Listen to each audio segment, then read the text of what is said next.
Bienvenidos al programa número 150 de A la Vista. 150 tardes dentro de sus casas. ¡Qué felicidad! Y hoy con un programa muy especial porque vamos a hablar de la mirada de la noticia y de los ojos de la noticia con un reconocido periodista de radio, televisión, el señor Daniel López. ¿Me acompañan?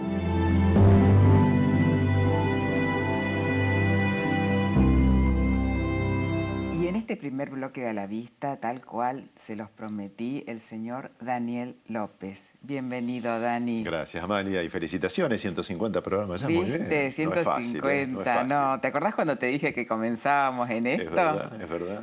Y acompañada además con una gran amiga habitualmente como Florencia también. Con Florencia Ibáñez, que Exacto. hoy no nos acompaña, pero te manda un beso inmenso, te quiere muchísimo. Igualmente hemos compartido muchísimos años en Radio Continental. Muchos Flor ha sido años. la voz de Radio Continental Es durante cierto. décadas. Es cierto.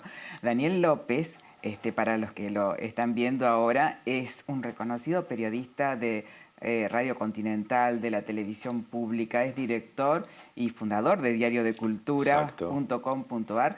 Es una página que les recomiendo entrar porque todo lo que hay de literatura, música, arte, teatro, cine, series de televisión, Sí, todo lo van a encontrar ahí con unas excelentes críticas. 14 años ya tenemos con Diario de Cultura, así que es un portal experimentado. A esta altura. Sí, Consolidado. y muy ágil. Sí, muy ágil de ver. Sí, totalmente. Muy ágil de ver. Muy interesante para programar salidas, a veces una muy buena cartelera de recitales, por ejemplo. Sí. Es cierto, sí. Yo lo consulto y les sugiero que lo consulten, diariodecultura.com.ar. Y Dani, naciste en Carlos María Naón, provincia de Buenos Aires. Un hermoso pueblo que es uno de mis lugares en el mundo, Sí. queda en el partido 9 de julio. 9 de julio. Para ubicarse tomando la ruta 5, el centro oeste de la provincia de Buenos Aires. Es un pueblo muy pequeño. Sí. Cuando yo nací habría 3.000 habitantes, ahora quedarán 500 o 600. Lamentablemente el éxodo rural se siente mucho. Claro. Es un pueblito de calles de tierra, Sí. donde lo que tiene es buena educación, jardín, primaria, secundaria, que se inició cuando yo comenzaba, o sea, soy de la primera promoción ¡Qué de la escuela bueno! secundaria. Lo que sí, los jóvenes cuando llegan a los 18 años y terminan la secundaria, casi no tienen que hacer en Naón, Claro. porque no hay fuentes de trabajo. Claro. Así que desde allí vine a estudiar locución primero, periodismo después. Y más chico, a los 17. Claro, a los 17 que terminé la secundaria y me Sí. vine a estudiar locución. Así que Sí. es lo que hacemos casi todos los jóvenes, emigrar Claro. cuando terminas la secundaria y prácticamente no hay fuentes de trabajo. Una pena. Claro.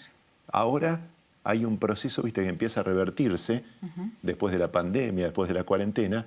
Mucha gente, gracias al trabajo remoto, Sí. empieza a valorar, si hay buena internet, vivir en pueblos, en ciudades mucho más pequeñas, trabajar de manera remota y Claro. tener otra calidad de vida. Otra calidad de Sí. vida, la tranquilidad que vos decís que tenés Sí. cuando vas a tu Totalmente. pueblo, o mismo el 9 de julio. Claro, ¿no? 9 de julio es la cabecera del partido, Claro. donde ahora viven mis padres, y es una ciudad de 40.000 habitantes más o menos, que según los estudios internacionales se acerca al ideal para vivir. Dicen que las ciudades ideales para vivir son de 60.000 a 100.000 habitantes, donde llegás a todos lados en 10 minutos, Claro. donde no tenés jamás un problema de tránsito, Claro. y donde podés vivir bastante más tranquilo que en una gran ciudad. No Totalmente. siempre están todas las oportunidades, no siempre está la infraestructura. En algunos de esos lugares no es buena la salud, la educación. Hay que brindar infraestructura para que no se junten 20 millones de personas entre la capital y el conurbano ¿Qué es y lo que muchos pasa? vivan hacinados, Sí, claro. totalmente. Siendo un país tan extenso, tan Exactamente, grande, tan exactamente, lindo. sí. Dani, ¿cómo se cuenta una noticia? A mí me admira, porque yo a veces te veo, sobre todo en la televisión, cuando te veo la cara y estás con la misma cara tratando de dar una buena noticia como una tragedia. Sí, yo diría que hay distintas maneras de contarla en radio y en televisión. Sí. Es muy interesante la pregunta y es un poco la mirada, ¿no?, de la noticia. En televisión, los conductores de los noticieros tenemos la labor de solo introducir y somos un pequeño eslabón, porque hay un gran trabajo de preproducción, Sí. todo un trabajo de editores, de periodistas, redactores, de los periodistas que van a hacer las notas. Y nosotros damos la puntada final, que es dar el pie a lo que a veces es un informe en vivo grabado de 1 minuto y pico, 2 minutos. Claro. Entonces, ahí el conductor lo que tiene que ser es muy claro, hablar con el idioma simple para que el televidente sepa qué es lo que va a ver. Entiendo. Orientar Sí. en el poco tiempo que tiene el conductor para presentar una noticia, orientar claramente hacia dónde vas, cuál es el material que viene y tratar de generar obviamente interés en el televidente para que vea lo que viene. Para que se enganche con la Claro. imagen, seguro. A veces hilvanar un tema que acaba de terminar con el próximo que viene, pero no es mucho más que eso la labor en televisión. Hay algunos conductores que a veces se quedan mucho con la memorización, porque cada conductor en un noticiero tiene escrito una posible presentación. Sí, sí. También tenés la libertad de modificar eso que tenés escrito y tratar de ser más espontáneo, más claro. Eso es lo que intento en televisión. Bueno, pero eso te lo dan los años de trabajo que tenés. Los años y la seguridad también de conocer la información. A veces el periodista que no llega informado a conducir un noticiero tiene que ceñirse a leer algo que le escribieron porque no tiene muy claro de qué va a hablar. Los que venimos de hace muchos años manejando la información, más o menos conocemos de qué vamos a hablar y podemos permitirnos improvisar un poquito para presentar con más simpleza la noticia que viene. Con más soltura. Pero vos sabés que eso que decís vos, que tienen que ceñirse a lo que tienen escrito, del otro lado el televidente se da cuenta. Muchísimo, se nota totalmente, sí. Hasta en la mirada, hasta en la seguridad, la forma que lo decís. Sí. Y en radio es otra cosa, porque en radio, obviamente, no está la imagen, entonces allí sí es mucho mayor el compromiso que tenés que tener para cómo transmitir la noticia, para ser claro. Sí. A veces en los informativos de radio, en 2-3 minutos hay 20 noticias. Si no sos muy claro, el oyente se pierde y no te presta atención y no tiene sentido. Sí, es lo que pasa con algunos mobileros, ¿no? Tal que cual. Hablan. O con algunos resúmenes de noticias que no están a veces bien redactados, bien armados o bien llevados al aire. Yo siempre digo que con las 3 primeras palabras de cada noticia tenés que enganchar y ser muy claro de qué le vas a hablar al oyente. De esas 3 primeras palabras, si la primera es un verbo, casi seguro que va a tener más gancho para el oyente que si... ¿Sí? Claro, porque no es lo mismo decir en Arabia Saudita hoy a las 3 de la tarde estalló una bomba que decir explotó una bomba. Vos escuchás explotó una bomba y prestás atención ya. Es cierto, te quedás. Después te vas a enterar dónde, cuándo, cómo, por qué, quién lo hizo, todo lo que tenés que saber. Pero el gancho es importante. El verbo suele ser el principal gancho porque indica acción y al oyente lo lleva a escuchar, o si no, un sujeto que genere mucha atención. Messi, decís Messi, todo el mundo, ¿qué pasó con Messi? Claro. O Maradona en su momento. Claro. En este momento, no sé, Sergio Massa, decís el tipo que informativamente la gente quiere saber qué es lo que está pasando. Es como el influencer, claro, ¿no? Entonces, nombrar de entrada de qué le vas a hablar a la gente y después dar la explicación. Eso en cada noticia. Y después, al conducir programas de radio, yo conduzco programas básicamente periodísticos, aunque también con mucho de cultura, de espectáculos, de deportes. Pero en lo periodístico, la clave para mí es armar buenos resúmenes. Bueno, se han hecho muchas encuestas en radio, qué es lo que quiere la gente. Y casi siempre en las encuestas dice el oyente lo que quiere es que en poco tiempo me resumas lo principal. Claro. Sobre todo a la mañana, que son los horarios que he trabajado toda la vida en radio. Te levantás, primero los servicios, cómo está el tiempo, si va a llover, si hace frío. Segundo, los servicios de transporte, tránsito, qué pasa si hay una huelga de tren, lo básico. Y después, decime simple, sencillamente, en poco tiempo, lo primero que tenés que saber. Claro. ¿Qué va a pasar? Hoy hay paro docente, hoy el dólar se fue a tanto. Lo básico del día resumido y vinculado. Si tenés 4 noticias de economía, ponelas juntas. No vayas de la economía a un tema judicial y volvés a la economía, pues no se va a entender. Claro, Vinculá una noticia con la otra. Yo creo que la habilidad de conducir un programa periodístico muchas veces es esa vinculación, ese orden de la noticia para llevarla claramente al oyente. Y por supuesto, la agilidad con que haces un programa para que no sea pesado y te enteres de todo, pero te entretengas, ¿no? Qué buenos tips para los que están estudiando, que nos estén viendo. Dani, y otra cosa que yo admiro de vos es que das una noticia con total imparcialidad. Vos no opinás ni juzgás.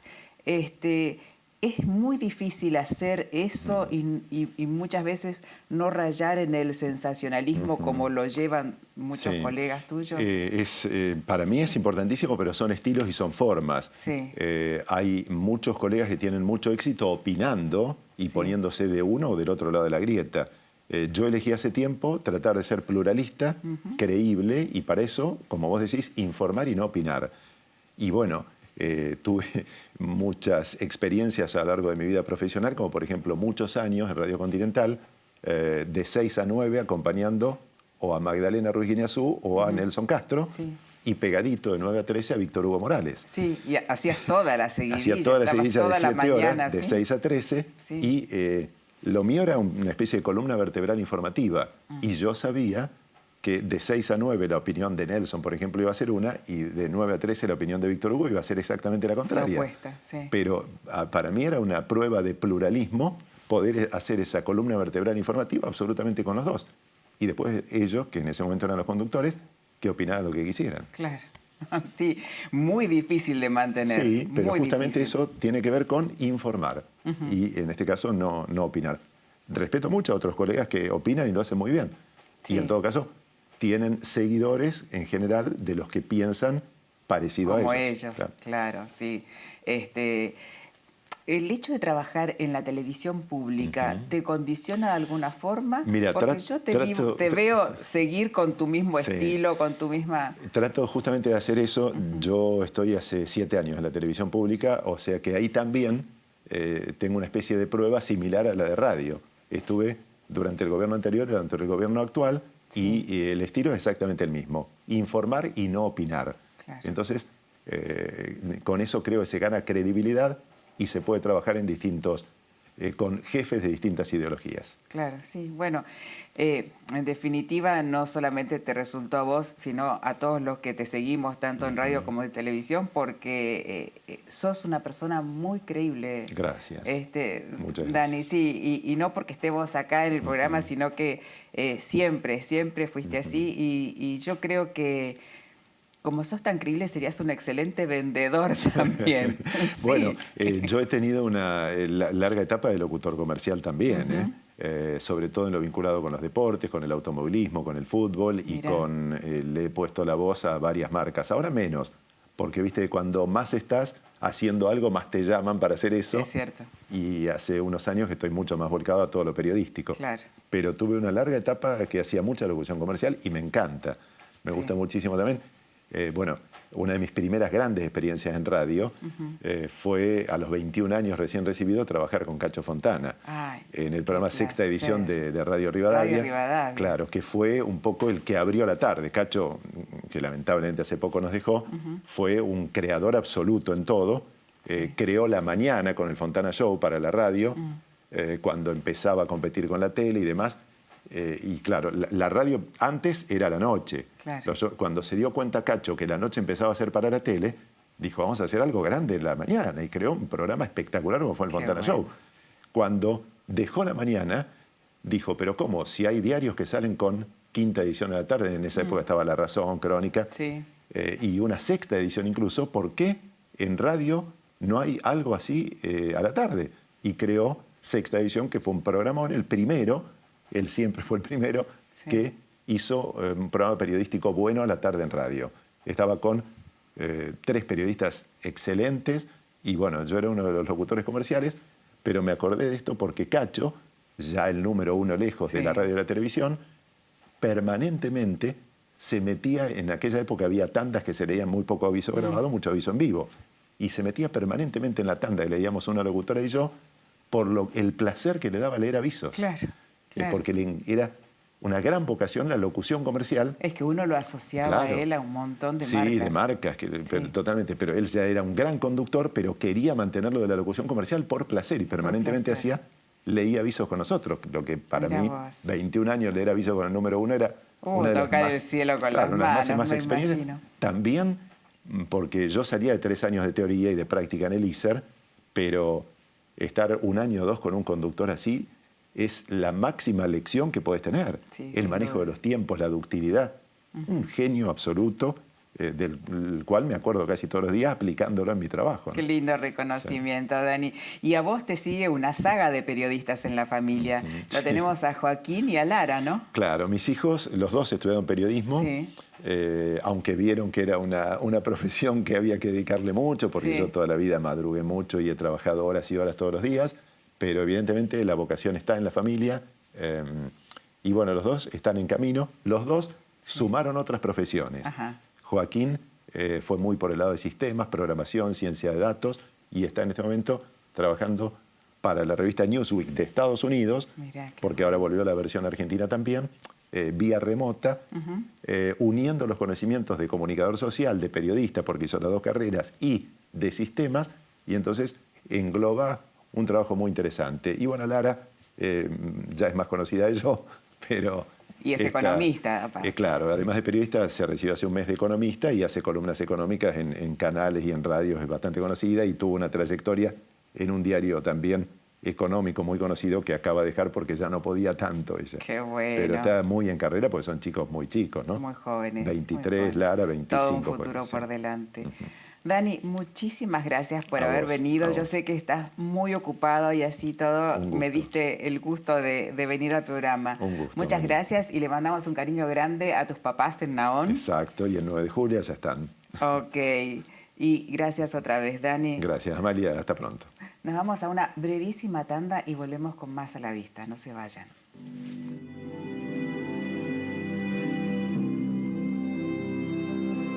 Bienvenidos al segundo bloque de A la Vista y en este bloque con el doctor Alejandro Coucio.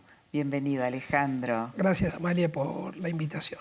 Ay, yo estoy muy contenta que estés acá, Alejandro, porque como médico oftalmólogo, investigador, pero aparte como presidente de la SOCAVA, de la Sociedad de Oftalmología de la Ciudad de Buenos Aires, hay muchos oftalmólogos y mucha gente que se está preguntando este tema de la estampida última del dólar, si influyó sobre la oftalmología, sobre todo sobre los insumos que ocupamos nosotros, que la mayoría son importados. Es una excelente pregunta, Amalia, porque es una especialidad que los insumos, como vos bien decís, te diría que casi en un 90% son importados. Sí. Desde los gases que se utilizan en los láseres hasta las lentes intraoculares y las distintas prótesis que utilizamos. Totalmente. Entonces, verdaderamente esta coyuntura complicó un poco a la especialidad.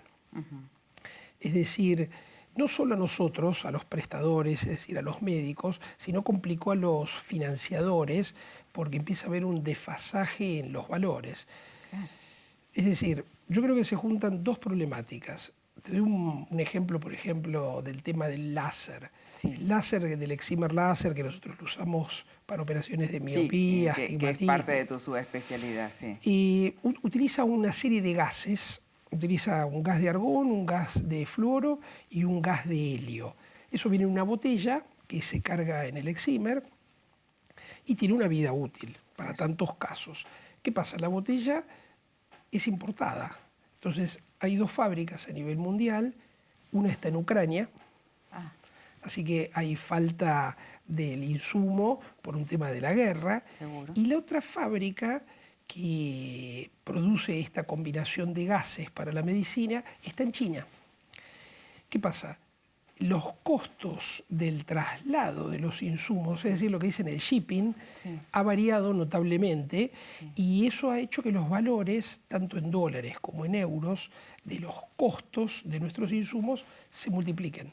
Es decir, tenemos una problemática que es difícil de solucionar. Y difícil de sobrellevar. Y difícil de sobrellevar. Porque nosotros no lo podemos trasladar eso ni a la seguridad social, ni a las obras sociales, ni a las medicinas prepagas. Exacto. ¿No? El financiador es como que mira, pero mira un poco de lejos la situación y nos ha trasladado el riesgo. Yo digo que el médico, en el cual los honorarios hoy están todos muy justos, empieza a trasladarle el riesgo al paciente. Es decir, y la transferencia de la problemática del sistema que está desfinanciado, el profesional lo transfiere al paciente. ¿Qué significa? Empieza a cobrarle diferenciales para no perder la calidad. Claro, sí, sí. Los famosos coseguros que toda la gente lo tiene Correcto. que Correcto. conocer. Sí. Hoy son vigentes los coseguros, por eso que estamos charlando. El insumo está dolarizado y en un inicio el insumo era a dólar oficial. Sí. Ahora con la coyuntura de todo este movimiento de dólar blue, las empresas multinacionales, por un tema de inflación, ajustaron los valores entre un 10 y un 15% para tratar de seguir proveyendo a los médicos. Pero muchas empresas nacionales han tenido problemas con la importación y han dejado de trabajar en el dólar oficial y tener que ir a un dólar intermedio o un dólar blue. Sí, un dólar financiero. Un dólar financiero, exactamente. Entonces, ¿qué es lo que sucede? Y los valores se han disparado, es decir, los costos casi se han duplicado. Totalmente.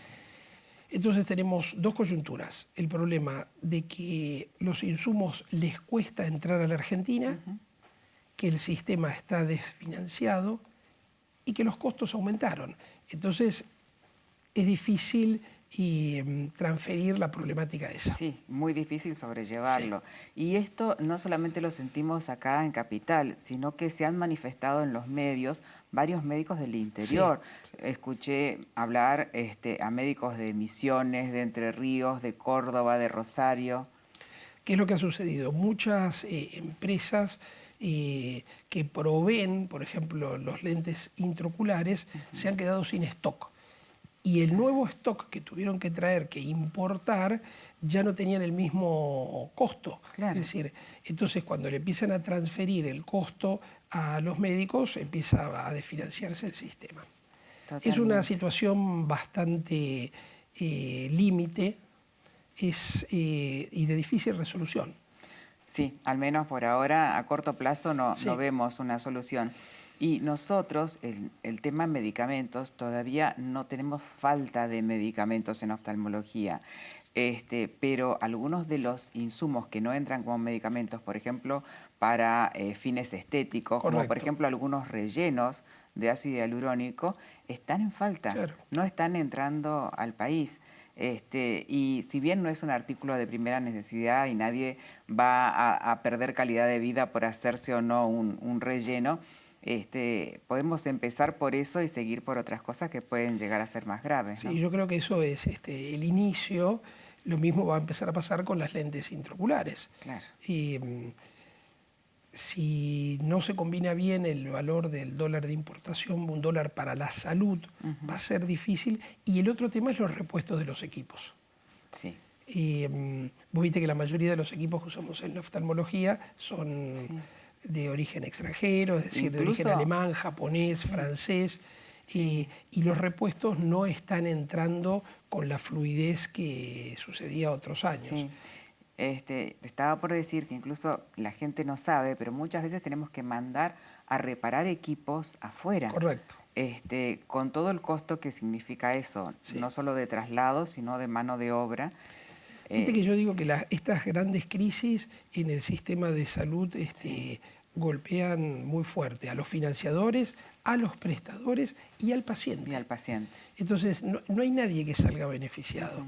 Y es de difícil resolución si no se toman medidas rápidas para que haya una posibilidad de que se puedan importar tanto los insumos como los repuestos para mantener un estándar de calidad bueno dentro de la medicina, que la medicina argentina siempre tuvo un estándar de calidad, te diría, alto. Sí, superlativo, uno de los mejores de América Latina, sí, sin duda. Pero bueno, yo creo que el gobierno va a tomar alguna medida a través de las sociedades y se está planteando esta situación y yo creo que el gobierno, bueno, tendrá un buen criterio y aplicará algunas medidas económicas para facilitar la entrada de insumos que son de primera necesidad.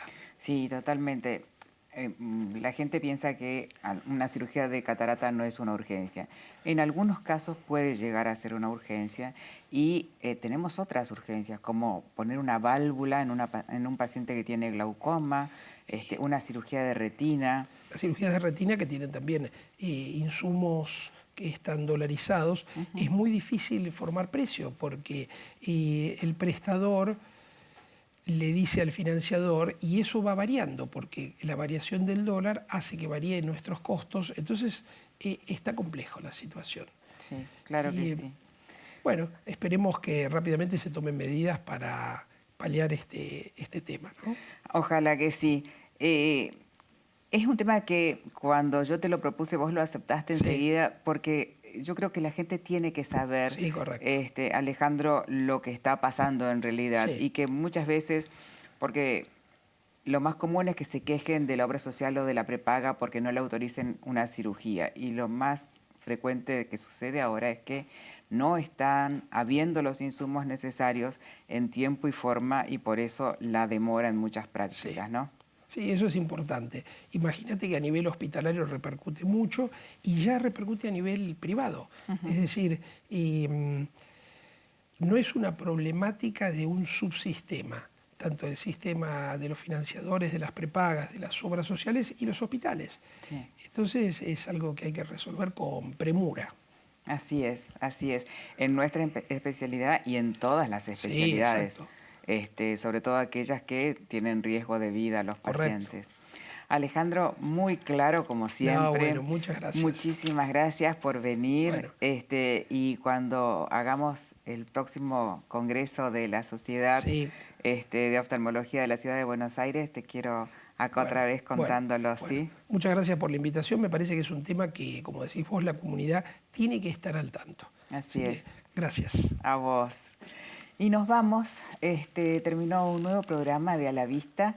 La próxima semana aquí en Canal Metro, el martes a las 17:30 nos volvemos a reencontrar. Y este tema es para que se queden pensando en casa. Ahora están faltando algunos de los insumos oftalmológicos. Espero que no falten otros que son la verdad de riesgo de vida. Yo espero que nuestros gobernantes tomen este tema muy a conciencia porque nadie está exento de que le pueda pasar algo y no tenga el material necesario en el momento indicado. Nos vemos la próxima semana. Buena semana.